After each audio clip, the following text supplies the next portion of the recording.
너들은 빛이 있었더라, 이런 제목으로 말씀의 은혜를 나누고자 합니다. 여러분, 우리는 지금 출애굽기를 통해서 이스라엘 백성이 애굽에서 탈출하는 그 여정을 살펴보고 있습니다. 하나님께서는 바로의 완악함을 꺾으시고 또 당신의 주권과 능력을 나타내시고자 애굽에 10가지 재앙을 내리셨습니다.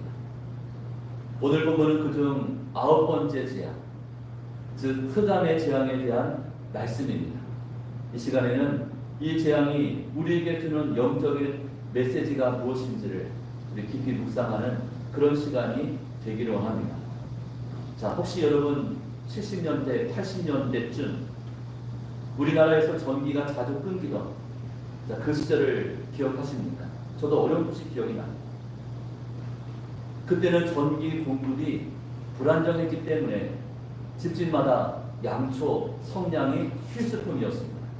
라이터도 아닙니다. 성냥입니다. 갑자기 정전이 되면 촛불을 켭니다.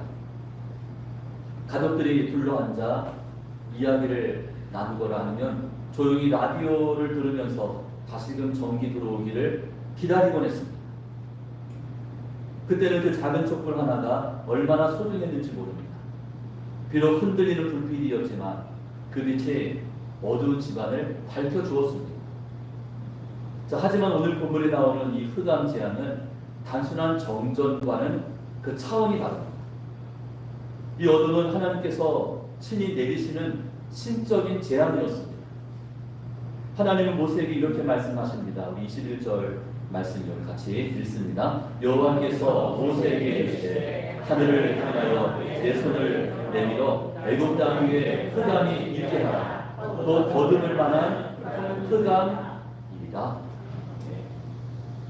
모세가 하늘을 향해 손을 내밀자 애굽 온 땅에 흑암이 임했습니다. 이 어둠은 무려 사흘 동안이나 계속이 되었습니다. 전혀 사물을 분간할 수 없는 그야말로 칠흑 같은 어둠이었습니다. 사람들은 두려움에 떨었고 또 애굽의 일상은 완전히 마비가 됩니다. 아무것도 할 수가 없었습니다.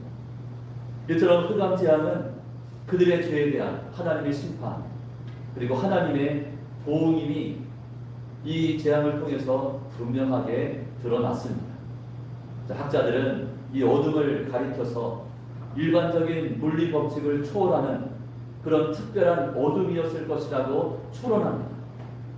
그래서 불을 피울 수 있는 도구가 있었지만 소용이 없는, 불을 아무리 피우려고 해도 불이 붙지 않는, 또 그 불빛이 주변을 밝힐 수 없는 그런 어둠이었다고 그렇게 말들 합니다.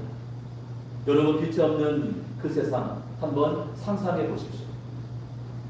그런 환경에서 어찌 살 수 있겠습니까? 사람은 빛을 통해서 사물을 분간하고 또 세상을 인지할 수 있는 것인데 그 빛이 사라졌습니다. 그 결과 사람들의 정체성이 희미해집니다. 두려움과 절망의 늪에 갇히게 됩니다.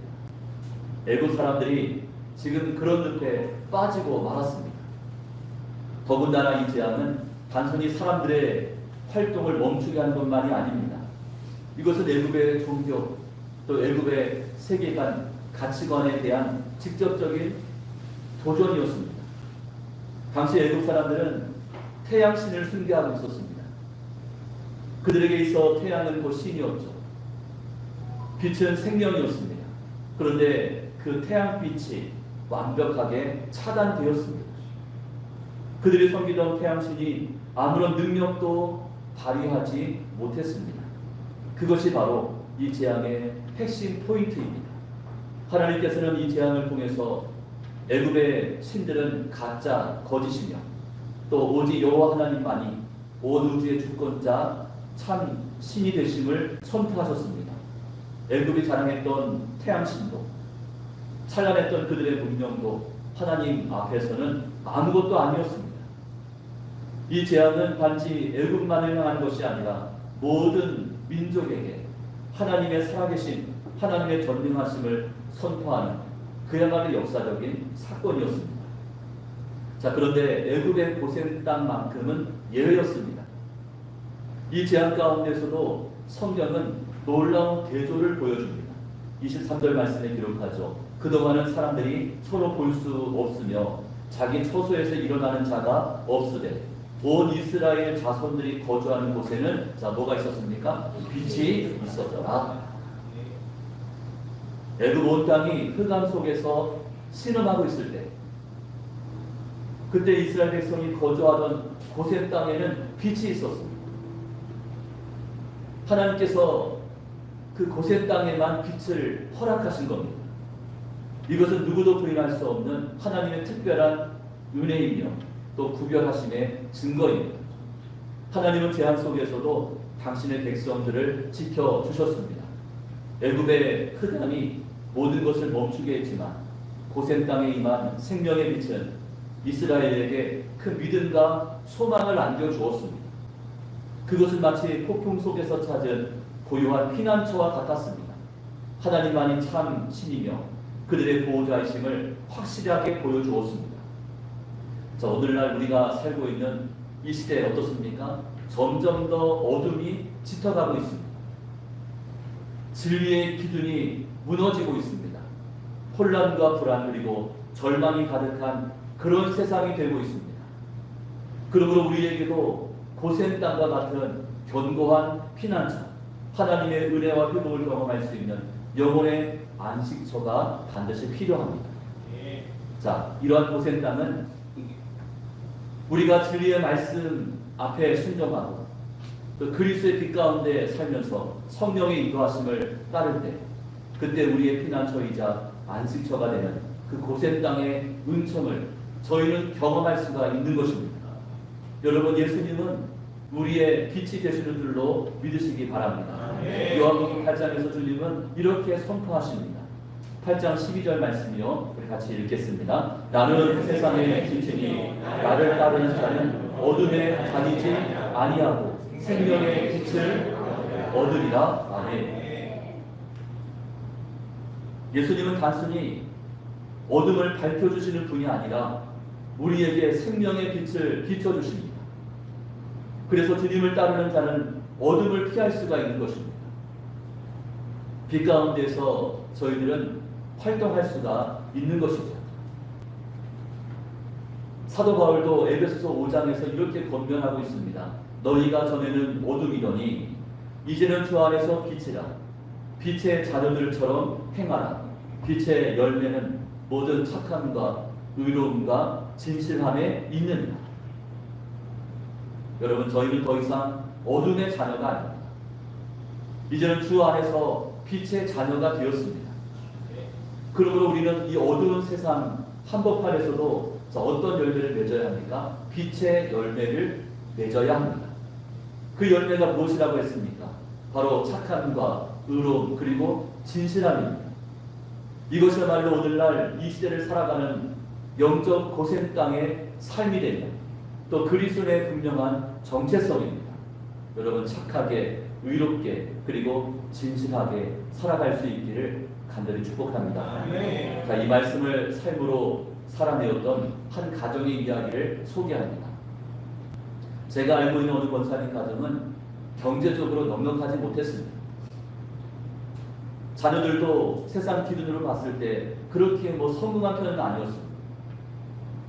그런데 신기하게도 그 가정을 방문할 때마다 말로 설명할 수 없는 평안함과 따뜻함을 느낄 수 있습니다. 그 가정에 들어서는 순간, 신방하는 그 순간 왠지 마음이 푸근해집니다. 가정에 늘 감사가 넘쳤고 또 가족들 사이에 주님의 사랑이 있었습니다. 가난하거나 부족하다는 느낌보다는 오히려 그 가정 안에 영적인 분위기가 자리를 잡고 있었습니다. 왠지 향긋한 냄새가 납니다. 어느 날 권사님께 조심스럽게 여쭈었습니다. 권사님, 어떻게 이런 삶을 살 수 있습니까? 항상 평안해 보이시는데 비결이 무엇입니까?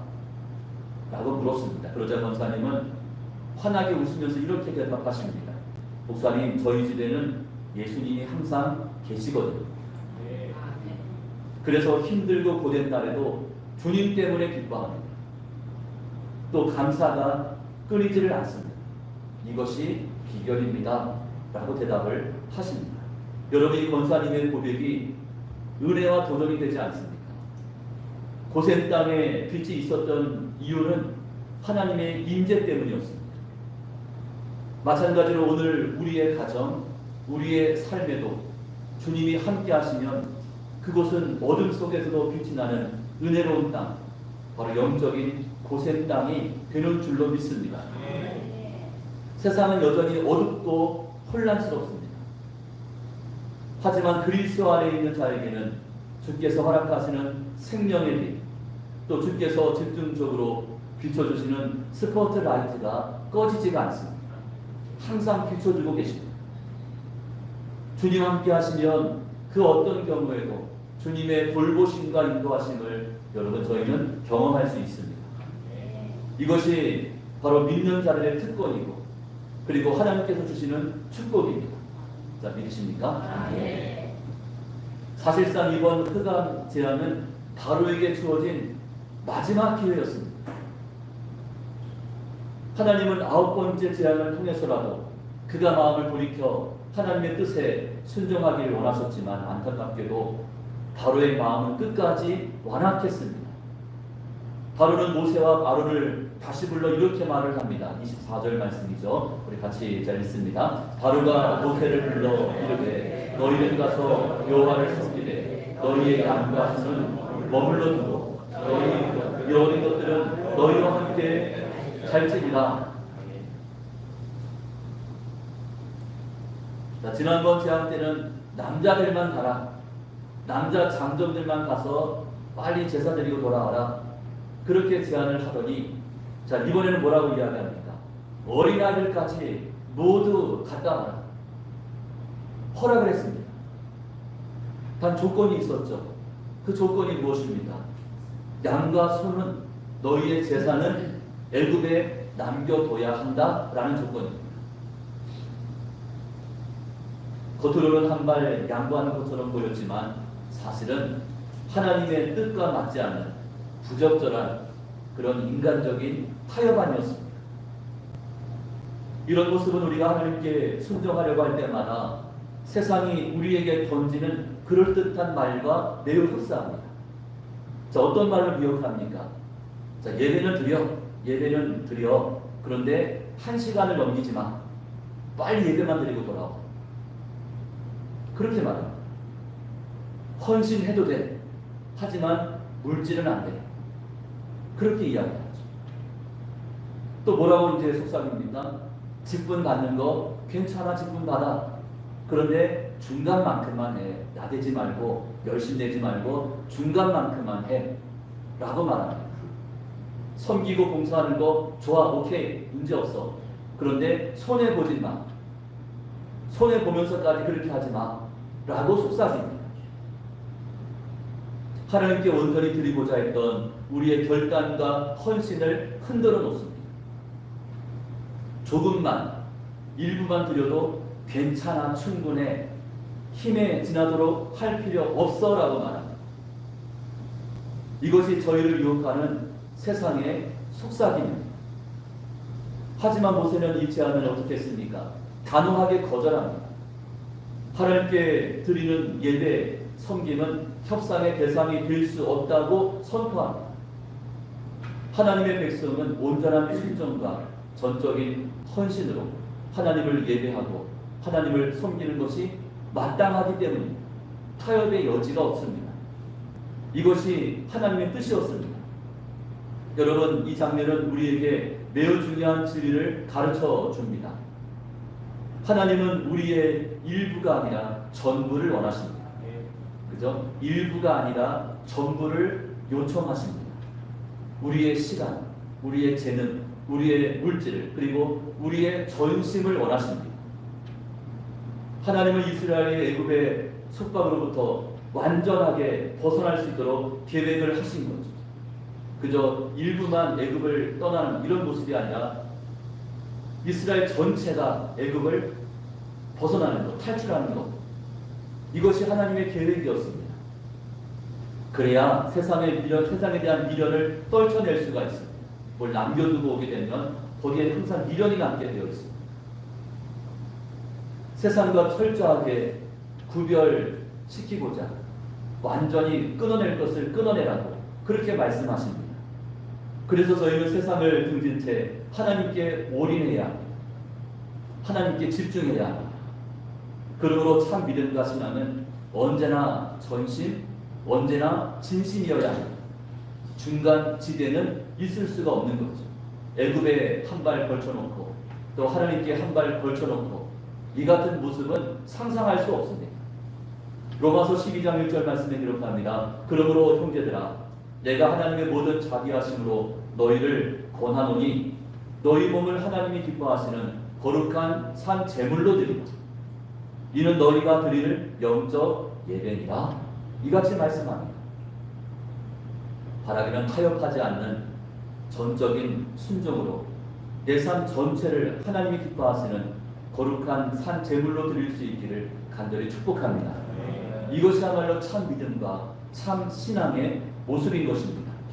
그러나 이어지는 27절은 바로의 완악함과 교만이 전혀 조금도 바뀌지 않았음을 보여줍니다. 27절 말씀이죠. 여호와께서 바로의 마음을 완악하게 하셨으므로 그를 보내기를 기뻐하지 아니하였다고 했습니다. 하나님은 바로에게 여러 차례 여러 번의 기회를 주셨습니다. 하지만 바로는 하나님의 인내 또 자비의 손길을 끝끝내 거절하였고 거부했습니다. 자신과 애굽 전체를 파멸로 몰아넣는 그런 어리석은 길을 선택하고 맙니다. 결국 하나님의 심판을 자초한 것이죠. 마침내 바로는 자신의 분노를 억제하지 못한 채 모세에게 이렇게 말을 했습니다. 자, 28절 말씀도요. 같이 읽습니다. 너는 나를 떠나가고 스스로 삼가 다시 내 얼굴을 보지 말라. 내가 내 얼굴을 보는 날에는 죽으리라. 자, 이 말은 단순한 감동의 폭발이 아닙니다. 바로 스스로 자신의 운명을 결정짓는 돌이킬 수 없는 선언이었습니다. 다시는 보지 말자. 여기까지만 하자. 자, 이에 모세가 어떻습니까? 이미 그럴 말을 할 줄 이미 예상이나 했던 듯이 담담하게 대답을 했습니다. 자, 뭐라고 대답했습니까? 당신의 말씀대로 내가 다시는 당신의 얼굴을 보지 아니하리이다. 그러지 마시고 한 번만 더 생각해 보십시오. 그런 모습이 아니라 그러면 그렇게 합시다. 다시는 얼굴 보지 맙시다 라고 대답을 한 것이죠. 이 짧은 대화는 이제 곧 닥쳐올 10번째 재앙, 애굽의 모든 장자가 죽게 될 최후 심판을 예고하는 비극적인 전조였습니다. 여러분, 오늘 우리가 함께 살펴본 이 흑암 재앙의 말씀은 지금을 살고 있는 우리에게도 깊은 은혜와 도전을 주고 있습니다. 우리는 이 9번째 재앙을 통해서 반드시 붙들어야 할 3가지 중요한 교훈을 얻을 수 있습니다. 자, 첫째, 오직 하나님만 우리의 참된 빛이 되심을 저희는 기억해야 합니다. 세상의 재물과 권력과 명예는 잠시 반짝이는 유혹일 뿐 영원한 빛이 될 수가 없습니다. 애굽이 섬기던 태양신도 이 재앙 앞에서 속수무책이었습니다. 여러분, 진정한 빛의 출처는 바로 하나님이십니다. 그리고 그 생명의 빛은 바로 그리스도 안에 있는 것입니다. 그러므로 저희는 세상의 헛된 영광이 아니라 영원한 생명의 빛 대신 우리 주님께 우리의 시선을 고정시켜야 합니다. 두 번째, 세상의 어둠 속에서도 우리는 빛의 자녀로서 살아가야 합니다. 애굽 온 땅이 흑암에 덮였을 때 고센 땅에는 하나님의 임재로 인한 빛이 있었습니다. 하나님이 그 땅에 머물러 계시니까 자연스럽게 빛이 있었다고 했습니다. 오늘날 이 세상이 절망과 혼란으로 가득하다 해도 하나님의 자녀된 우리는 그 어둠 속에서 빛을 발해야 합니다. 단순히 그냥 죄를 짓지 않는 것, 죄를 피하는 그런 삶이 아니라 진리를 붙들고 선을 행하는 삶, 또 주님의 사랑을 실천하고 하나님의 공의를 드러내는 그런 삶에 최선을 다해야 합니다. 그럴 때 우리의 삶은 하나님께서 주시는 빛을 받아서 다시금 그 빛을 세상을 비출 수가 있습니다. 하나님의 빛을 받아서 그 빛을 세상으로 반사할 수가 있습니다. 착함과 의로움과 진실함의 열매를 맺을 수 있습니다. 세 번째, 하나님께 대한 온전한 순종과 헌신이 필요합니다. 바로는 흑암 재앙 가운데서도 여전히 부분적인 타협, 인간적인 제안을 해왔습니다. 그러나 하나님은 부분이 아니라 어떻습니까? 전부를, 또 반심이 아니라 전심을 원하십니다. 이처럼 하나님은 우리의 온전한 순종과 헌신을 통해서 당신의 뜻과 계획을 풍성하게 이루어 가시며 완성해 가시는 줄로 믿으시기 바랍니다. 이제 말씀을 맺습니다. 여러분, 흑암 재앙은 하나님께 돌아올 수 있는 마지막 기회였습니다. 오늘 우리에게도 동일한 기회들이 주어지고 있습니다. 여러분, 주시는 그 기회를 놓치지 말고 그 기회를 내 곳으로 건져 올리셔야 합니다. 바라기는 빛의 근원 대신 우리 하나님을 바라보면서 또 빛의 자녀로 세상을 비추면서 온전한 순종과 헌신으로 주님께 가까이 나아가는 그런 여러분 저 한 주간의 삶이 다 되시기를 주님의 이름으로 축원합니다.